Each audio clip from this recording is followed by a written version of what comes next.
dañ ko sànni ci kaw yenn corps de contrôle yi muy IGE. par exemple soo xoolee rapport bu mel ni bi ñuy coow nii ñu ne président de la république moo ko demandé ñu def ko ñu ne gisu ko après 7 ans ñu ne gisu ko xam ñu ñëwaat ci OFNAC ñu ne ni ñu defee seen ki baaxul c'est-à-dire li nga xam ne coow li jur na ko est-ce que amul lu mu mën a indi rëq-rëq ci corps de contrôle yooyu ci seen respectabilité. corps de contrôle yi Pape bu ñu waxantee dëgg rek. nañ ma baal mais seen respectabilité perte nañ ko bu yàgg. ñu waxante dëgg rek quoi. Cour des comptes kañ la gëj a def rapport bu nit ñi gis kenn xamul kañ la. rapport IGE yëpp daanaka amul benn finalité. maanaam rapport IGE yi en dehors de régler quelques problèmes politiques amul depuis Ablaye Wade la lool.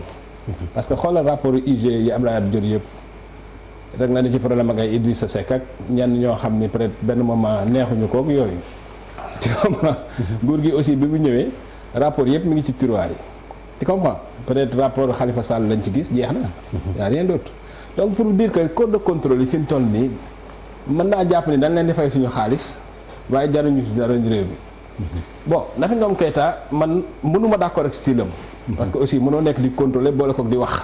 mel ni journaliste chaque jour yaa ngi ci presse bi yaa ngi conférence de presse n'importe quoi c'est vrai. mais au moins joxoon na contenu OFNAC. mais aussi yëf yi mënuñu laa nekk à un certain niveau di enquête yu sensible di wax rek nag aussi. ça c'était un problème. mais ki fi nekk nii moom dafa dóorul fayiwul. kon kële ko tànn non je veux dire deful dara quoi c'est-à-dire depuis bi Nafi Ngom Keïta demee dafa mel ni. mooy Seynabou Ndiaye Diakhaté existé tout d'accord ok alors que kële même bu fekkee ni wax ji bari na. tapage bi bari na au moins joxoon na ko contenu. donc bref grosso modo man je pense une chose Sénégal leen rek moo mën a régler problème yi. il faut ñu couper le cordon politique entre rapport de contrôle yi ak pouvoir bi mooy lan bu ñu waxoon ci loi yi nii. tous les corps de contrôle rapport bu ñu jot dafa war a dem directement ci procureur te procureur bu jotee rapport bi dafa am obligation instruire ko gis nga loolu il suffit ñu waxoon ko ci loi yi nga xam ne EGE bu ñu paree ba pare dañuy yóbbu ci procureur OFNAC bu ñu paree ci contrôle ñu yóbbu ci procureur ba pare loi bi daf ni corps de contrôle yooyu lépp lu ñu def force par la force doole ba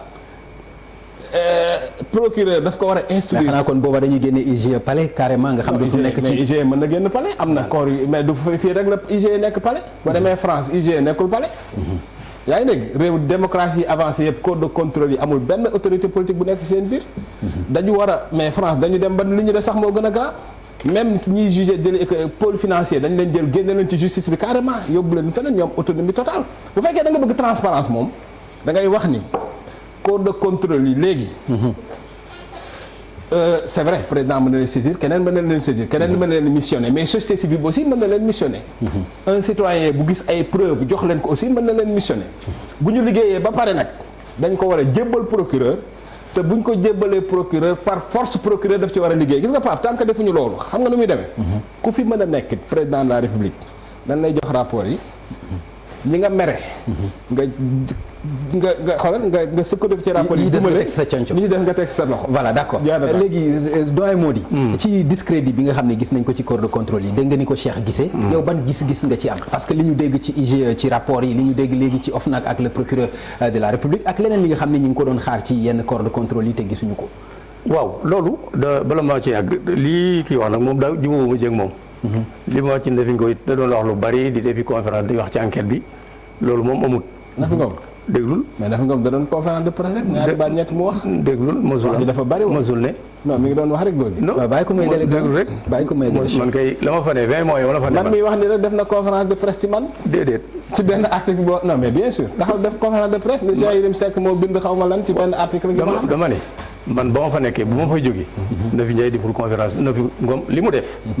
moo indi journaliste yu bëree bëri di wax te ñu ca bëri xamuñu la ñuy wax. mooy bi nga xam ne rapport d'activité 2014 2015. war na ko présenter président de la République. te def président de bañ ko recevoir. bu ñëwee directeur de cabinet mi ne ko agenda du la ko permettre.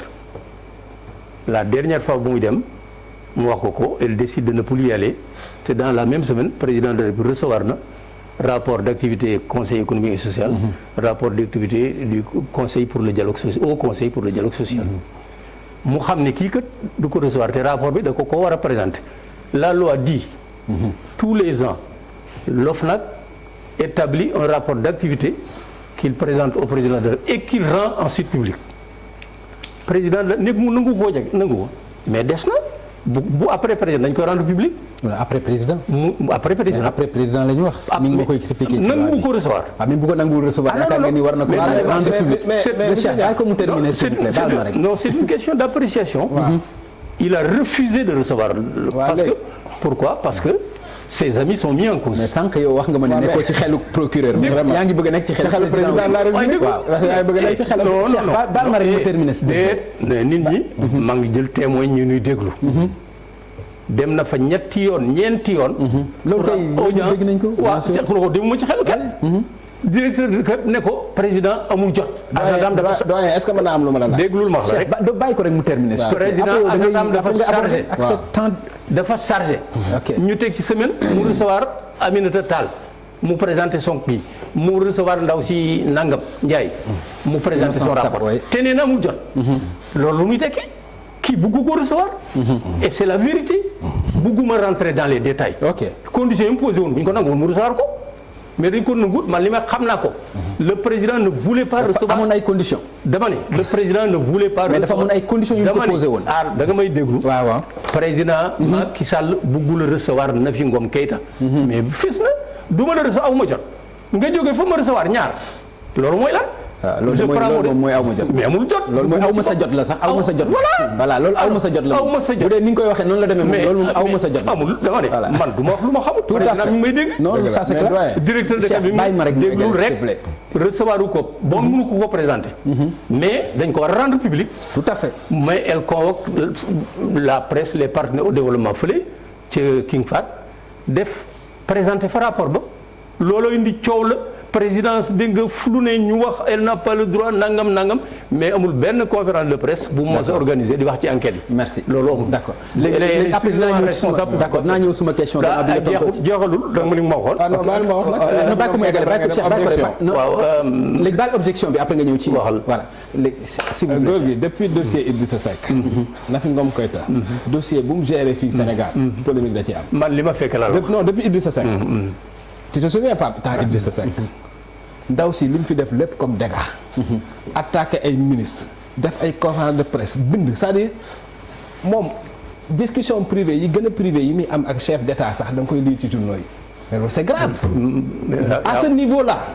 ak ndaw si yu sens bi mu personnalisé man xaw ma man xoolal man mosuma woo gis sama yoon newul ci moom. d'accord benn yoon la mos a def conférence de presse man di ma attaqué sama yoon xaw ma ko sax. parce que neen dama bindoon benn article mais dama ne la. niveau sensibilité. ay dossier OFNAC. d'accord dafa non mais dama bañ ñu personnaliser ko trop. sensibilité nañ ko niveau sensibilité ay dossier OFNAC. waaw nit ku mel ni dafa ngay Keïta mënu ko. d'accord léegi dalul ndaw dama ne ji nga Pam Ngañ. waaw man li may wax lu ma xam lay wax. ok dama ne. le temps que je suis resté avec Nafi Ngom Keïta. Elle n'a organisé aucun point de presse pour parler des enquêtes. Ça c'est faux. Maintenant on peut apprécier ces problèmes, mais moi la femme que j'ai fréquentée elle n'est pas celle que tu viens de décrire. waaw baax na d'accord léegi mais léegi ngeen baal ma s'il te plaît ñu bañ ko yemale si moom parce que vraiment c'est important.